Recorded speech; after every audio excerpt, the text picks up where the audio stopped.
you're having a good day. My name's Grimshaw, and I'm here to help you learn how to use Cockatrice today, specifically to play Magic Commander games.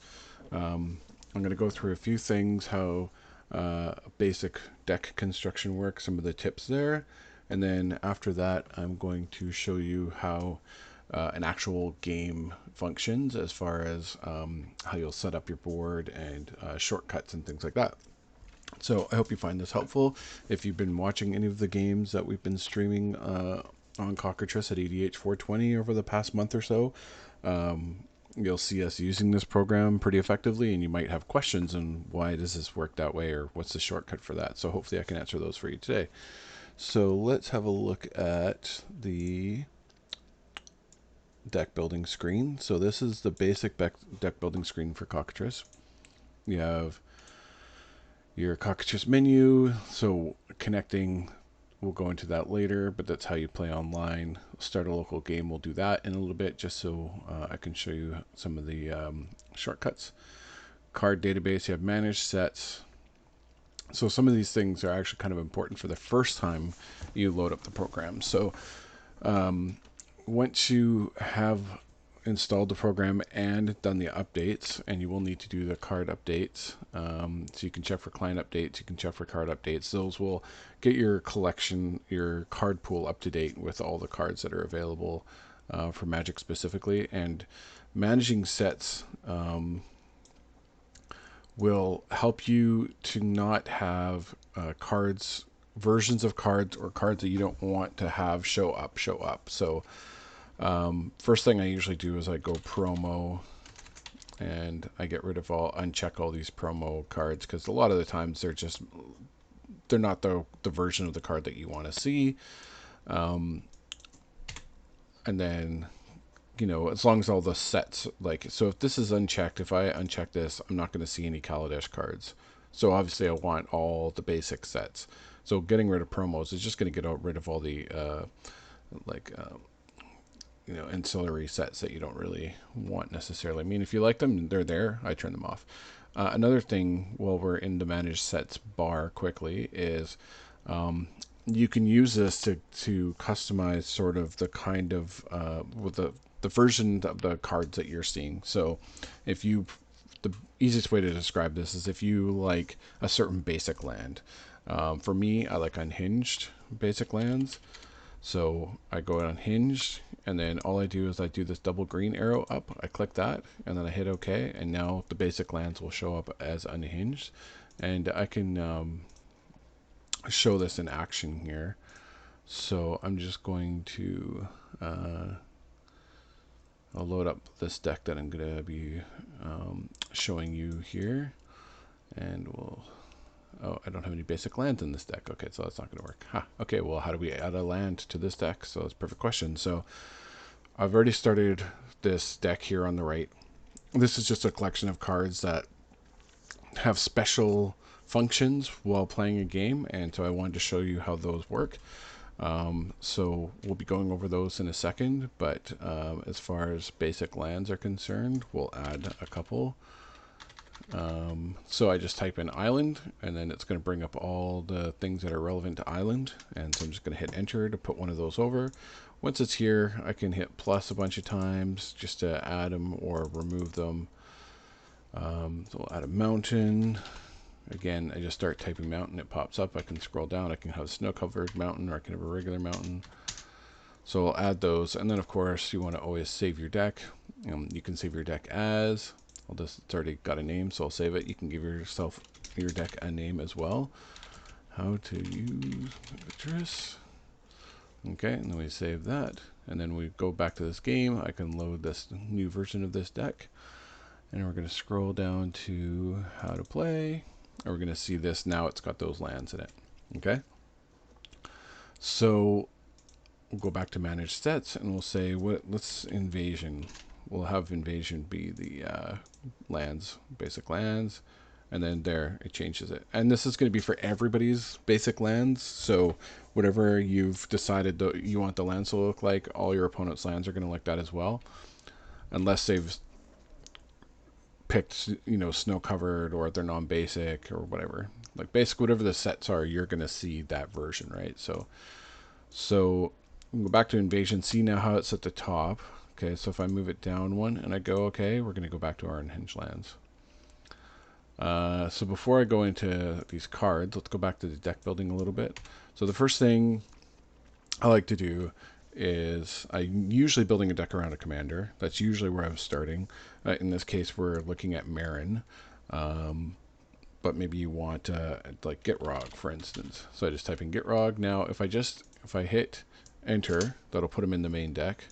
And if he's in the main deck and I want him in the sideboard, because what we do when we load our games is we load, we keep our commanders in the sideboard, and then once we're in the game, I'll show you, you can open up your sideboard and just easily grab your commander instead of leaving them in the main deck. And then it's like you got to look through your library and you got to figure out where he is every time, and it just takes longer. If he's in your deck and you wanted him to be in your sideboard, you can double click and that moves him to the sideboard.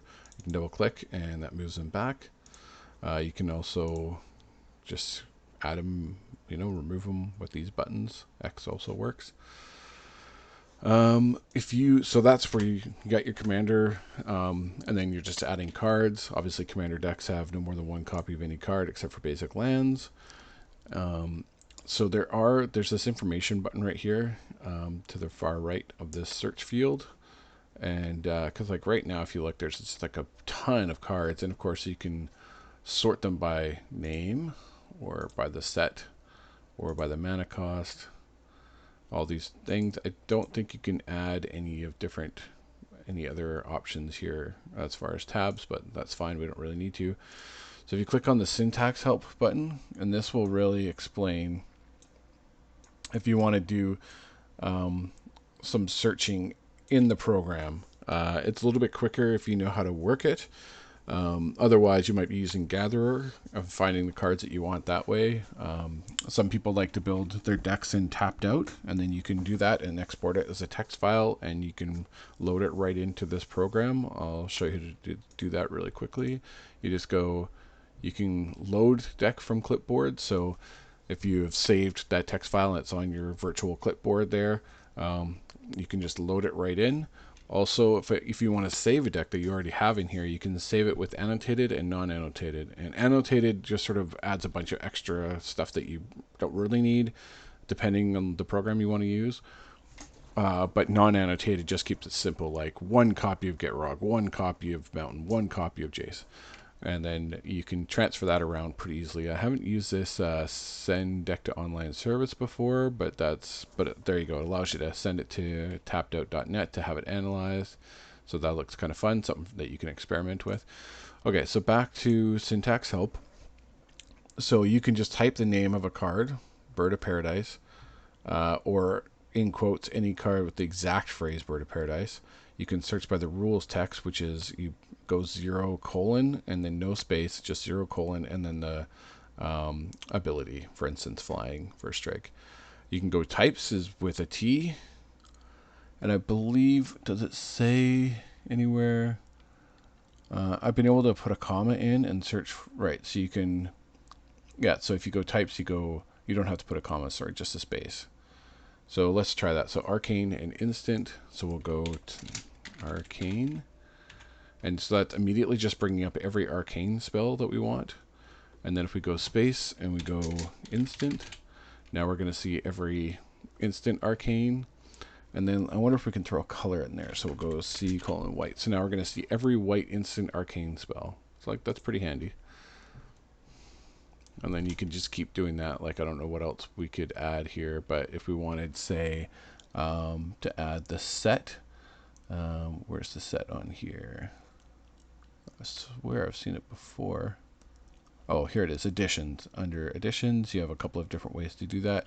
So we go E colon C H K for, I can't remember what that's short for, Champions of Kamigawa. So that's a super quick way. I mean, you're seeing how fast these are popping up. So I find that that's pretty helpful, handy way to like search through these different all these different cards, right?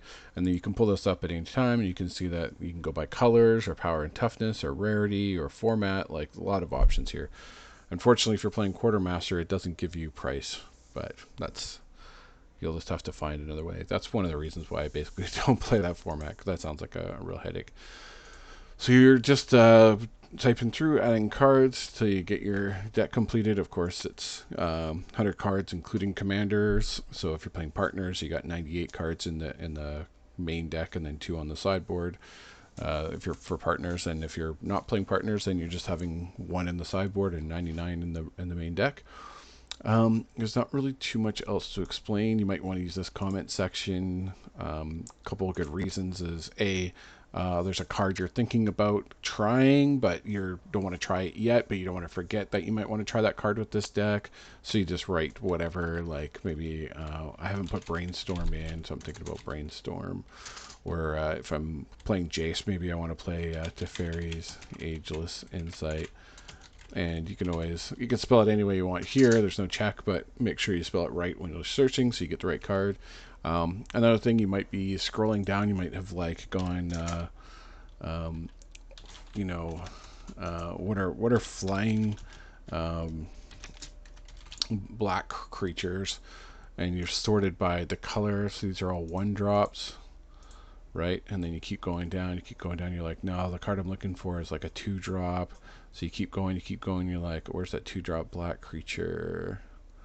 Where's the 2-drop black creatures? That's weird. Hold on. Oh, this is the mana cost. My apologies. I was looking at just colors. So you're like looking for that 2 black, 2-drop. Here's some. So you're going through and you're like, okay, I like that. I don't like this. I like that. Oh, I forgot. I wanted to add terror. So you write that down over here so you don't reset your search, because you're just going one by one. So that's just another use you can use for the comments. Okay, so now let's get to playing a game. So you've loaded your deck, and normally you'll be in a game with 3 other players. So once everybody's loaded their decks and they're all ready to start, you click ready to start. Now, this board is only showing 1 person right now. So this is a zoomed in version of what you would see in a normal game. So imagine that this is just 1 corner of the screen, and you will see how this works. So we have our whole deck here of 16 cards. So the first thing I would do is I'm going to right click. So this is my play area right here. This is my main. This is like where you'd probably put your lands. Generally, that's where we put our lands in the bottom half of this. And then the top half is where we put our creatures and our spells, our enchantments and whatnot. This is where our hand is going to go here at the bottom of the green. And then on the red here, that's our red, what's called the red zone, which is like the stack. Like, hey, I'm going to this is a spell I want to cast. Is anybody going to respond to this? And then and that's also where we put our commanders. So if you right click in the middle of this board, you get these options. So the first option is sideboard. We're going to view our sideboard. We only have the 1 card, and then we're going to pull our Marin out and we're going to put it there, and that's our commander, and that's just going to sit there while it's not in play. Now I'm just going to take this point to say that this is how, although the different ways you'll see me do these things here, this is just how we do them. We start all our games by Control L, setting our life to 40 because it's commander. On the EDH 420 channel, we used to roll D-side 20 to see who goes first, but now we roll out of 420 because it's more fun. And then you can see all this on the right-hand side. So as I'm explaining these things, just know that this is how we do it. And every group might be a little bit different on how they do it. Maybe they don't put their commander in their sideboard. Maybe they roll out of 30. Maybe their life total, life total should always be 40. But anyway, so once there's your commander, it's in play. You have your library here. You have your hand, which is currently 0. Below that you have your graveyard, which is 0 obviously, and then below that you have your exiled area. And then we have these bubbles, and these bubbles you can just add or subtract, add a lot, subtract a lot. They can be used to keep track of mana in your pool. They can be used to keep track of commander damage that somebody's dealt to you. They can be used to keep track of commander attacks. So if I cast Marin, I'm gonna go -1 on this bubble because this bubble isn't really used for much else. I'm gonna know I've cast it once, so the next time I go to cast it, I'm gonna have to pay an extra 2 mana, and when I cast it that second time, I'm gonna add another negative to keep track of that. And then of course you have your phases on the left hand side, all fairly self-explanatory. And how we play is when it's somebody else's turn, they will, when they're done their turn, they don't just hit pass, they go to end. Okay, so it's not my turn right now. We'll say it's the person whose turn is right before mine. And he'll click end, and everybody will verbally say, yep, nope, no responses, you're good to go. And then I'll start my turn, and I'll click pass, and then that'll go to my untap, and then I'll click untap, I'll click upkeep. You can alt-tab through these as well. No, not alt-tab. Shift-tab. No, control-tab. There was a way to do this. I'm not sure why it's not working now. But I like to just click on them, because, you know, sometimes you don't have an upkeep, so you just double-click untap it and taps your things. So let's draw some cards so I can show you how that works. Oh, so of course, the start of every game, you're going to go Control M, and that is the one that you want when you're doing a mulligan, because what it's going to do is it's going to draw you 7 cards off the top. So now I've got the 7 cards, which is actually like not a bad starting hand. Of course, this isn't a real deck. This is just to show you how some of the cards work. So if I want to keep that, I just keep it. If I don't, I go Control M again, and I'll shuffle and draw me 7 new cards. So it always shuffles. If you see it in the right-hand corner here, it says Player 1 shuffles and then draws 7 cards. So that's different than just going Control D, which is drawing 1 card, or Control E, which is picking a number of cards. So if I hit Control E and I just draw 7 cards, it's not shuffling. If you look in the right-hand corner, it's not shuffling. I'm just straight up drawing those cards. Now, if I hit Control Shift D, I'll undo my last draw. If nothing else has happened, I can keep doing this to undo all my draws, which is super handy in some cases where you accidentally draw an extra card. Like I go to my upkeep, I go draw, and I hit draw twice. I'm like, oh, I didn't mean to do that, so I can undo that. You can go through a phase. These phases they'll have a little bit of action. Like I can double click on this to draw, or every time I click on it, now I'm drawing. But they don't really do anything else. Like they're not to the point where now I can still undo these draws. They haven't really done anything that significant. Okay, so we'll draw our 7 cards. Go to our draw step. Now, assuming on your first turn in multiplayer you get to draw. So I'll draw my 8th card. I'll just click. I'm just clicking on these just to help everybody see where I'm at. So I'll play a land. So I'll play this Polluted Delta. As we all know, this is what's called a fetch land or a snap land.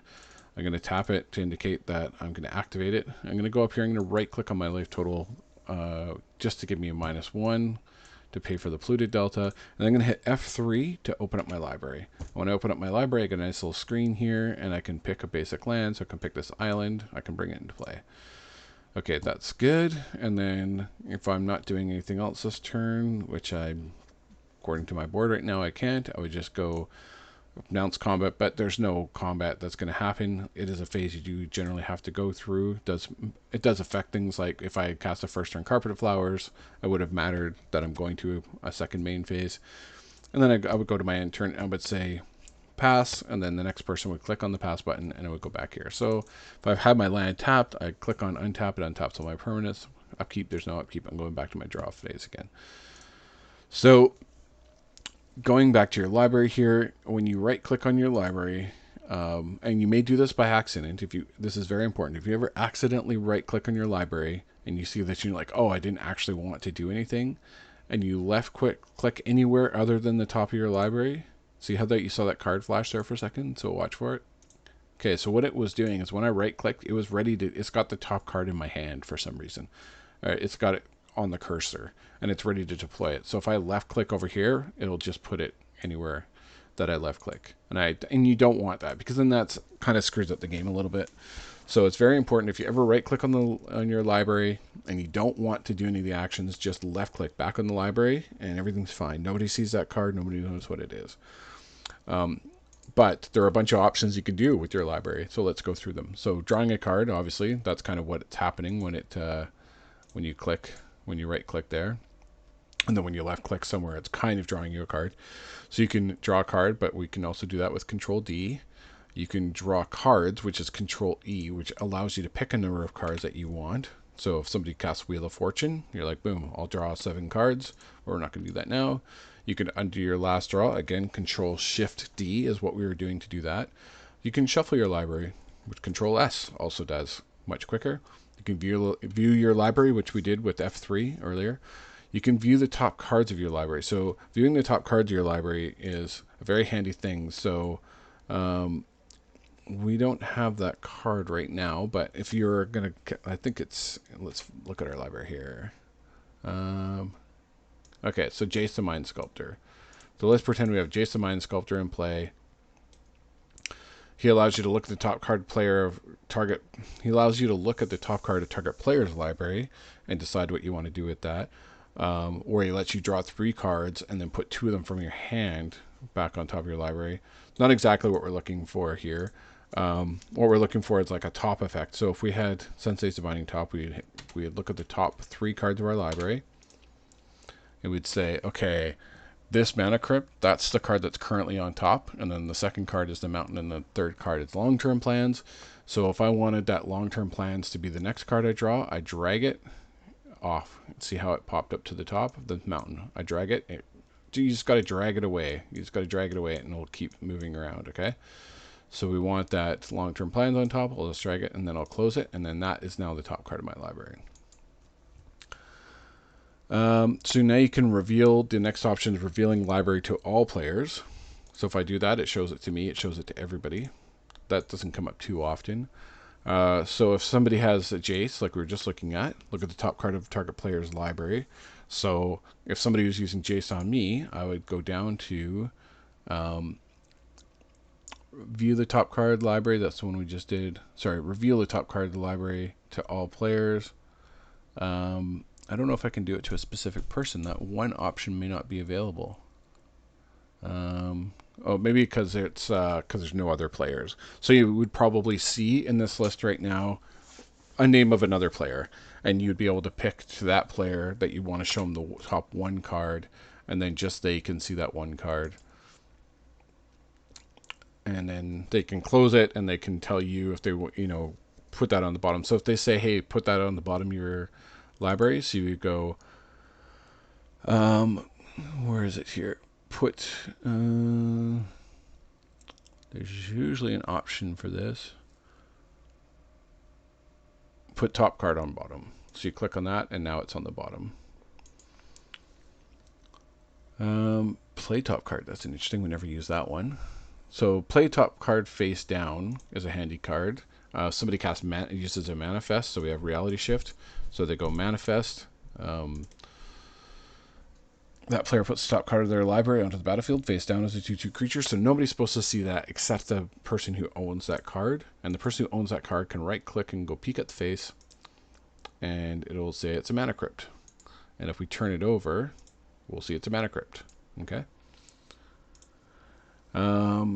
And then you can also, a lot of these cards, if they have a special ability like Reality Shift does, you can right click on the card, but I'll get to that in a second. I'm just going to finish the library here. So playing top card face down, that allowed us to do that. Put top card on the bottom. That's the Jace move. Put bottom card in graveyard. So we had this come up recently where somebody accidentally put the top card on the bottom of their library, and it was like, how do you undo that without opening up the library? And whenever you open the library, that's going to shuffle it. You can put the bottom card in the graveyard, and there you can then do what you want with it. You can put it back on top if that's what you meant to do. The next option, move top card to graveyard, so it's mill 1. You can also just drag it. Sometimes some of these things, like people sometimes drag their draw into their hand. That's not good because you say it. Look at if you look in the right hand corner here, it says move one island from the top of the library into their hand. I can't undo that draw. Okay, it'll undo the last draw, which was when I drew this pathway. So I then have to drag it, and then I'm having to rely on my opponents believing me that I did it honestly, because they won't get to know. So it's just always better to draw when you're drawing, and then you can undo it if need be. So moving top card is how you mill. Move top card to exile. So I can just exile the top card of my library, because that's sometimes an ability. And then move top cards to graveyard is if you're going to mill somebody for 10, you go move top 10 cards to the graveyard. And then I'm going to move graveyard to top of library. And then I'm going to shuffle, because that's what you might do if in that situation. And then you can do the same thing. Move. So somebody's attacking with an Ulamog. You're exiling the top 20 cards from your library. Boom, just done. And when you do that, it records it all in the right-hand corner, so you can go back and look. What were those cards that just got exiled? I mean, you can also view the exile pile and look at it that way, but this doesn't tell you the order that they got moved in, which might matter. You can see the order by unchecking all these boxes. So we look when the first card exiled was long-term plans, and that's the top card. The next card exiled was mana drain, and that's the next card. So this is in the order they got exiled. Although I feel like long-term plans shouldn't be on the top of my graveyard. But anyway, so, and then you can sort these by types and name and stuff. Okay, so that's our library. That's all the things. An open in deck editor. That's the last one. So if you want to pull up whatever deck you're playing at the time, you can pull that up in deck editor. So the next thing we want to do is we can look. We have hand options, so you can view your hand. Why would you want to do this? I'm looking at my hand right down here, keeping in mind this is a 1-player board. In a 4-player board, we're looking at a quarter of the side. This is going to be 1/4 of the screen, so it's going to be smaller. But you may have 15 cards in your hand. You may have 30 cards in your hand for something, for some reason. So right-clicking and like viewing your hand is going to allow you to see it a little bit easier. So that's why that's handy. And again, you can do the sorting. Okay, next, you can reveal your hand to all players or to a specific player. Somebody's like casting Thoughtseize or Duress. You can reveal random card to all players. So that's relevant for this card, Gamble. So search your library for a card, put that card in your hand, discard a card at random, and then shuffle your library. So let's move our exile pile back to the top of our library. We'll give it a shuffle. I'll open it up to search with Gamble. I'm going to be like, oh, I want this mana drain right now because I'm going to try and counter the spell on this next turn or protect my board. So that mana drain goes into my hand. I can put it anywhere I want in my hand. I can always move cards around. But now I need to resolve Gamble. So I go reveal random card to all players, and Mountain was revealed. So as for Gamble, I discard that Mountain. I just drag it into my discard pile, and that's been dealt with. If you're looking at a hand, so somebody's revealed their hand to me, and I'm keeping it open because once you've seen a card, technically you're allowed to know that card exists wherever it exists for as long as you have that right to know that. So you might keep your open hands here that somebody's shown you, and so you can keep track of what they played and what they haven't played. And every time they play a card, you might go right-click hide. And you go, okay, so that's been they've played that card. It's now in their graveyard. If I close this box, I can't open it again. But I want to keep tabs on what's happened and what hasn't happened. They cast Vampire Tutor. I'm just going to click hide. There we go. So, of course, you can always just drag things to the grave when they've been dealt with. So let's go back to Reality Shift here. I pulled this top card, this Mana Crypt, and see now every time I click or move my mouse over it, I see that's a Mana Crypt because I peeked at it, as I was allowed to do. So this was our manifest token. So I'm going to right-click on this Reality Shift, and I'm going to go down here. It says Token 2/2 Manifest. So now I can just click on that, and it'll give me a manifest token, and I can put that over here, and now everybody knows when this creature dies, this is a 2/2 creature that when I want, if it's a creature, I can pay it. I can flip it over for its cost. So if Marin, so we turn this over, say it was manifested for some reason, I could turn it over for 4 mana and it would become a Marin, and then I would just exile the manifest. So any tokens that just get created like this, when you drag them to exile, they just disappear. On the token note, once in a while, this most often happens when a player has left the game and they controlled somebody else's commander, for instance. They've left the game and now that commander's gone because they didn't give it back before they left, and that's really important to try to remember to do. But on the off chance you forget to do that, and it does happen, you can right click, create token.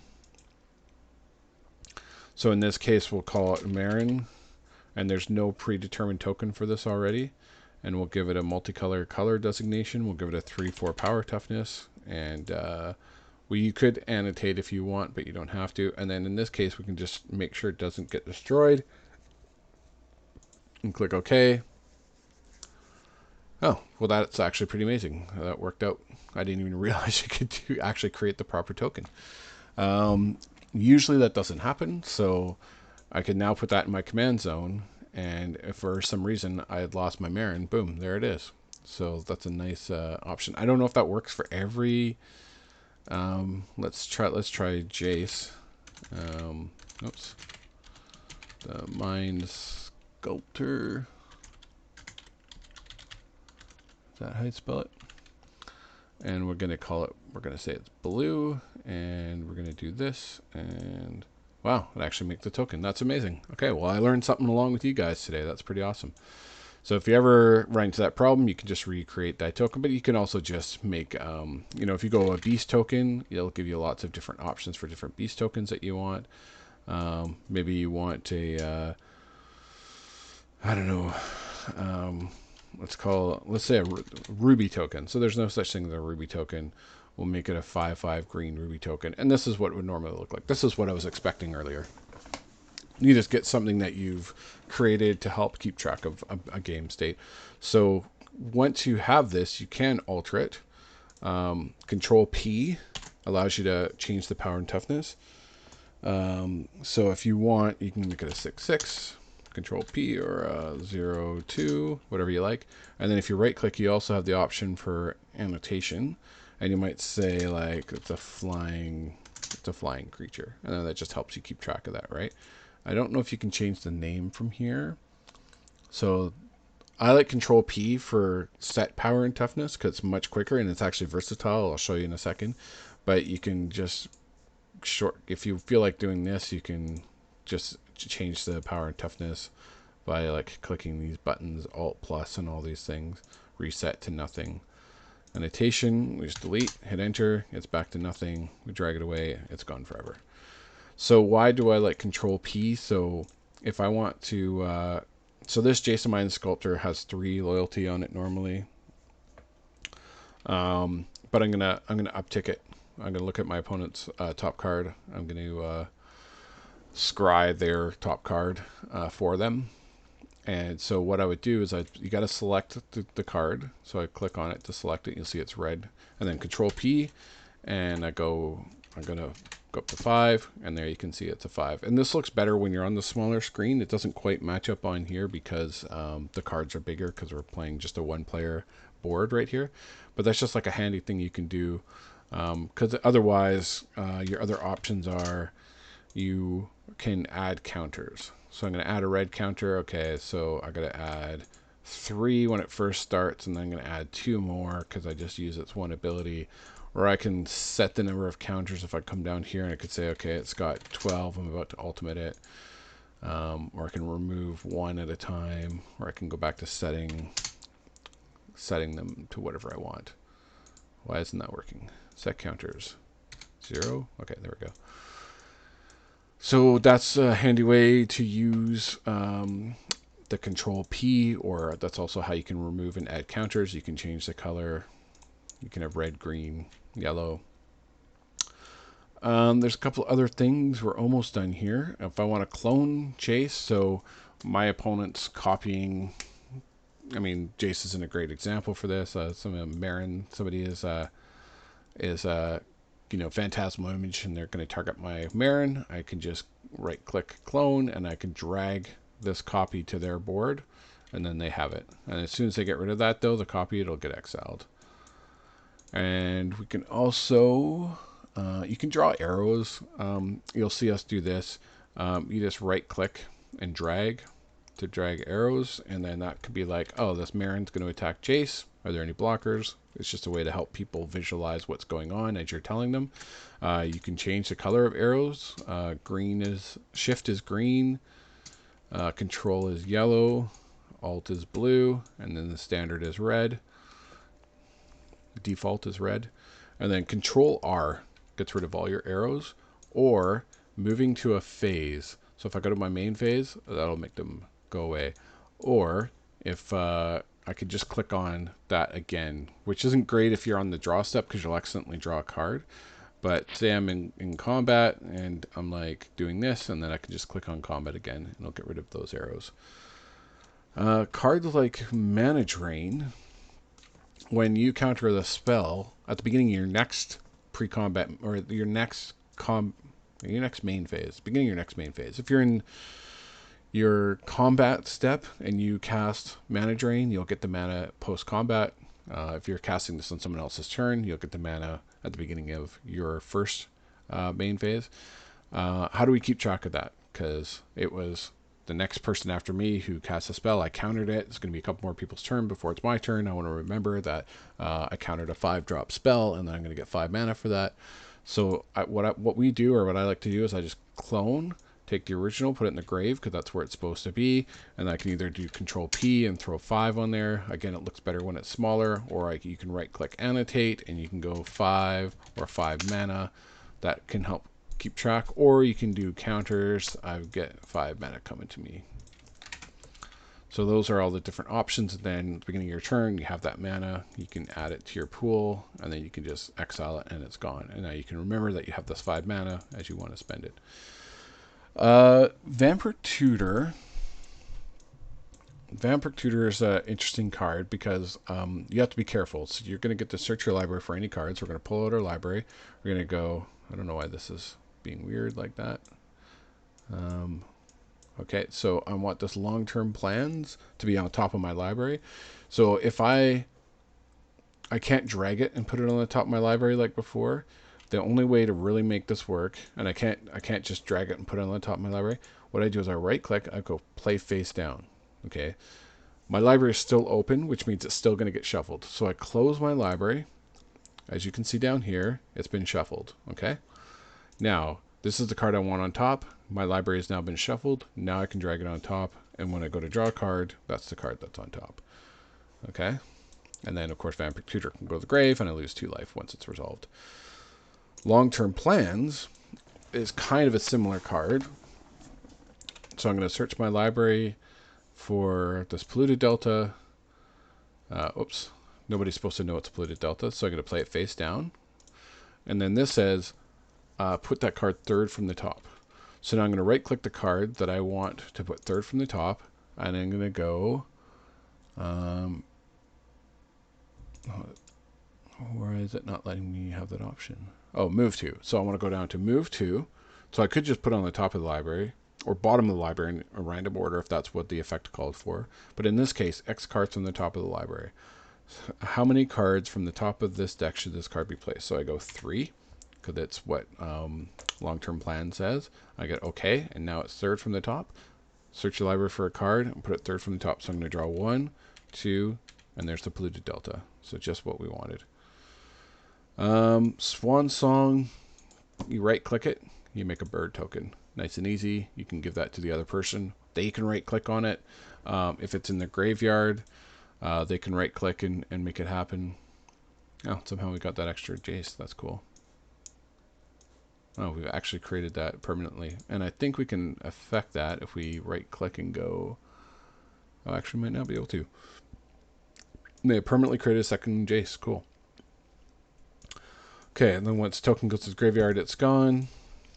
Grim Monolith. So there's cards like Grim Monolith that have a untapping clause. So Grim Monolith says, do not untap during your untap phase. So as soon as you use it, it's tapped until you pay to untap it, or use a Voltaic key, something like that. So all you do here is you right click and you go toggle normal untapping. You'll get a purple border. And now when I go to my end step and I go past my next turn, I click untap, and it doesn't untap. So if somebody plays a Winter Orb, everybody should highlight all their lands, drag and select them all, right click, toggle normal untapping, and then when you go to your turn, no matter how many times you click untap, it's not going to untap those permanents. And then once you're done, once Winter Orb's dead, you just select them all again, toggle it again, so it's an on or off type situation. Okay, so let's just make sure there's no other cards I wanted to discuss. Okay, so like Mana Crypt is a card that gets played quite a bit. I hope this isn't... Oh, this is all weird now. I don't know why this is going all funky. So I just right-clicked again. It went away. Perfect. So Mana Crypt, how we play this is you could go, okay, well, I'm just going to, when I cast this, I'm going to say odds equals damage so that I know during my turn, during my upkeep, I roll a 20-sided die. I see 19. I take 3 damage. Again, you could do it with the Control P. This works if it's not a creature, whatever you're annotating. It's just a quick way to annotate. The problem with that is like either one of these might get hidden. So it's best to keep the Mana Crypt out front, either above your lands or, you know, as the card on top of your land, so you can always see them. What we do is we just play odds is always damage, so we don't ever have to write anything. We just go inherently odds is damage. And if you really want to flip a coin, you can go Control I and you can hit it 2-sided and it goes flipped a coin, it landed heads. So you'd be like, if heads, I take damage, and then you roll and it was heads and you take damage. Let's double check that there's not anything else that I can think of right now that we need to address. Oh, just Marin. Marin's the last thing, I think. So Marin, I mean, there's lots of edge case cards out there that might have just a one-off weird ability or something that I haven't addressed specifically. For instance, Marin has experience counters. So if you go right-click on Marin, there's a number of cards, double-sided cards, or cards that might, when they come into play, search up another card or something like that. So you can click view related cards on these, and for instance, this will show you an experience counter. So it will just show you the related card. It won't actually bring it up. In this case, if we want to actually bring it up, we go token experience counter, and then we have our experience counter. And again, you can do the add counters or annotate and all that stuff. And you can keep this wherever you want. Cards that have City's Blessing or Monarch also, for the most part, should have the same ability where you can just pop out the token that's related.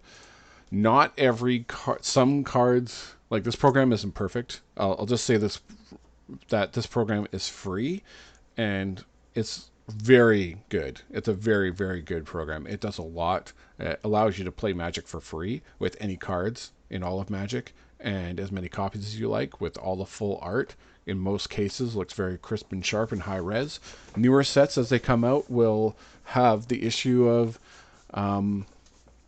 being a little blurry, because I'm not sure why that is, but that's just the new sets take a little bit before they get this nice crisp treatment. But overall, like, this program is very good, and everybody should appreciate the hard work that the people who've made this program, what they put into it.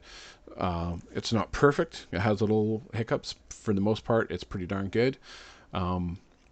So if there's a card that doesn't have, like, you need to pull up a Monarch token, but the card that you're looking at doesn't have Monarch, you might be able to just create that Monarch token. So if we go Monarch, and then we have the Monarch, we click OK, and then we have a Monarch token.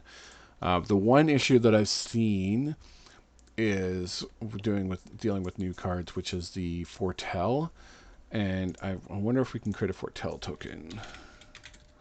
So we can create a Foretell token just by going like that, and then you just take your card face down, put it under the Foretell. So that's how you do that. So that is pretty much it for what you need to know to get started playing a game of Cockatrice. Oh, the last thing, sorry, I will say is you'll have to register to a server when you first make an account, and once you've done that, you'll be able to connect to the server.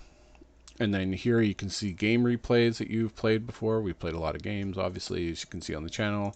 We have a different deck storage, so you can actually online store some of your decks. So if you're on a different computer, you can download them. And then this is where you go to find games. So you can create a game. This game type thing is more for just to tell the world what games you're looking to play. It doesn't like, it'd be nice if Commander, for instance, started you with everybody with 40 life inherently, but it doesn't. You can allow these different options to allow spectators to watch or need a password to watch, these kinds of things. We don't need that on. You can set it to only friends can join or registered users. You put in a password so just your friends will join, so that's always good.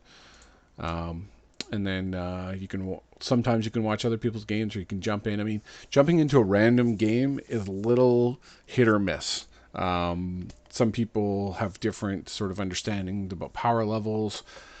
Some people there's Commander, which is sort of just really open, cedh, which is competitive Commander, so people are expecting higher level play. People on here will play other formats like Modern, Legacy. If you want to play like a sealed game, say you want to play at Commander Legends, one way you can do that is you go to like a site like DraftSim, you pull out your sealed, you like create a sealed deck of 6 packs. You can build your deck right there, and then you can copy to the clipboard. And if you have actually made a deck, it'll separate into the 2 sections of your card pool and your actual deck, and you can just select the deck and copy it and bring it into Cockatrice with that import option we saw earlier. And then you're off to go. You're off the races. You can start playing some games of Commander. So I hope you found this video informative and helpful, and feel free to watch us play games of Magic. We do it pretty often, amongst other things. There's lots of kinds of video game videos on this channel as well. We live stream on Twitch, EDH420, and you can find us on YouTube. All of our past games and other streams as well, EDH420. I want to thank you for joining us today, and if you found this helpful, feel free to share with your friends, and they can learn how to play Cockatrice and Commander as well. Thank you, and have a good day.